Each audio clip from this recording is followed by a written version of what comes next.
लड़के का नाम शिव था जो एक गांव में रहता था। वह अपनी माँ और छोटी बहन के साथ रहता था। वह पहाड़ के पास जंगल में गाय चराने जाता था। वहाँ एक बहुत बड़ा पेड़ था जिसके नीचे शिव बैठता और गाने गाता। वह वहाँ के पक्षियों से दोस्ती कर लेता था। वह गाय का ध्यान रखता और शाम को गांव वापस आकर गाय को उनके मालिकों के पास पहुँचाता। उसे दिन भर गाय को चराने के बदले थोड़ी बहुत पैसे मिलती थी। शिव अपनी माँ और बहन का ध्यान उसी पैसे से रखता था। वह घर के जरूरी सामान खरीदता। उसकी छोटी बहन कभी कभी अच्छे खाने की इच्छा करती थी क्योंकि उसे साधारण भोजन से ऊब हो गई थी। शिव समझता था कि वह क्या चाहती है, लेकिन वह कुछ नहीं कर सकता था। उसे अपनी बहन की पढ़ाई के लिए पैसे बचाने थे। अगले दिन शिव गाय को चराने के लिए जंगल गया। उसे वहाँ एक लकड़हारे ने पेड़ को काटते हुए देखा। वह परेशान और दुखी हो गया, लेकिन फिर उसे एक विचार आया। सुनिए लकड़हारे, आप यह पेड़ क्यों काट रहे हैं? क्या आप नहीं जानते कि इस पेड़ में एक चुड़ैल बसी हुई है जो उसे काटने वाले व्यक्ति को परेशान कर देती है? लकड़हारा डर कर वहाँ से भाग गया। लकड़हारे के भाग जाने के बाद पेड़ की आत्मा शिव के सामने आई और खुशी से बोली,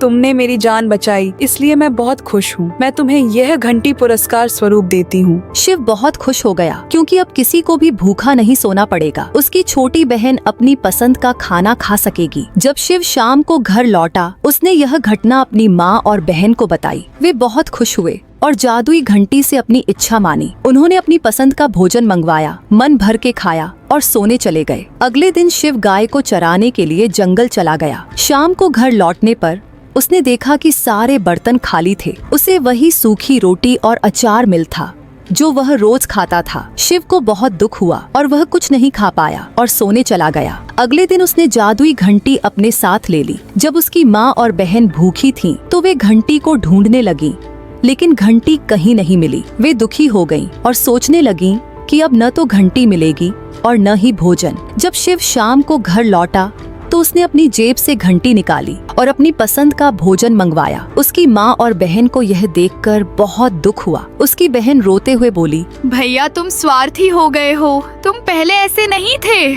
शिव को यह सुनकर दुख हुआ और उसने भी अपनी गलती का एहसास किया। उसने अपनी बहन से कहा, तुमने घंटी से भोजन मंगवाया लेकिन मुझे खाना नहीं दिया। मैं थका हुआ था और भूखा सोने चला गया। मेरे पास कोई और रास्ता नहीं था। मैं दुखी और गुस्से में था। उसकी बहन को अपनी गलती का एहसास हुआ और उन्होंने भोजन बांट लिया। कहानी से शिक्षा, हमें कभी भी स्वार्थी नहीं होना चाहिए। दूसरों की जरूरतों का ख्याल रखना चाहिए। एक लड़के का नाम शिव था जो एक गांव में रहता था। वह अपनी माँ और छोटी बहन के साथ रहता था। वह पहाड़ के पास जंगल में गाय चराने जाता था। वहाँ एक बहुत बड़ा पेड़ था जिसके नीचे शिव बैठता और गाने गाता। वह वहाँ के पक्षियों से दोस्ती कर लेता था। वह गाय का ध्यान रखता और शाम को गांव वापस आकर गाय को उनके मालिकों के पास पहुँचाता। उसे दिन भर गाय को चराने के बदले थोड़ी बहुत पैसे मिलती थी। शिव अपनी माँ और बहन का ध्यान उसी पैसे से रखता था। वह घर के जरूरी सामान खरीदता। उसकी छोटी बहन कभी कभी अच्छे खाने की इच्छा करती थी क्योंकि उसे साधारण भोजन से ऊब हो गई थी। शिव समझता था कि वह क्या चाहती है, लेकिन वह कुछ नहीं कर सकता था। उसे अपनी बहन की पढ़ाई के लिए पैसे बचाने थे। अगले दिन शिव गाय को चराने के लिए जंगल गया। उसे वहाँ एक लकड़हारे ने पेड़ को काटते हुए देखा। वह परेशान और दुखी हो गया, लेकिन फिर उसे एक विचार आया। सुनिए लकड़हारे, आप यह पेड़ क्यों काट रहे हैं? क्या आप नहीं जानते कि इस पेड़ में एक चुड़ैल बसी हुई है जो उसे काटने वाले व्यक्ति को परेशान कर देती है? लकड़हारा डर कर वहाँ से भाग गया। लकड़हारे के भाग जाने के बाद पेड़ की आत्मा शिव के सामने आई और खुशी से बोली,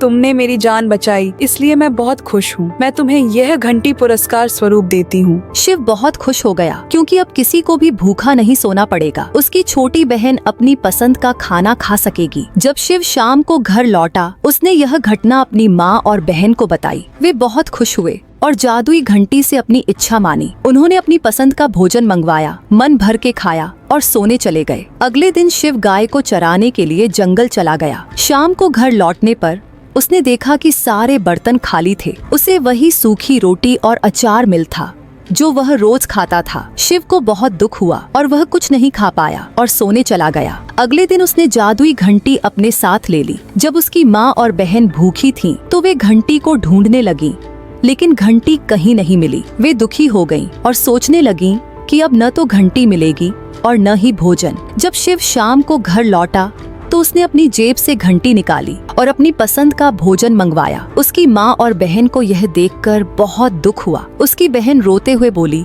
भैया तुम स्वार्थी हो गए हो, तुम पहले ऐसे नहीं थे। शिव को यह सुनकर दुख हुआ और उसने भी अपनी गलती का एहसास किया। उसने अपनी बहन से कहा, तुमने घंटी से भोजन मंगवाया लेकिन मुझे खाना नहीं दिया। मैं थका हुआ था और भूखा सोने चला गया। मेरे पास कोई और रास्ता नहीं था। मैं दुखी और गुस्से में था। उसकी बहन को अपनी गलती का एहसास हुआ और उन्होंने भोजन बांट लिया। कहानी से शिक्षा, हमें कभी भी स्वार्थी नहीं होना चाहिए। दूसरों की जरूरतों का ख्याल रखना चाहिए।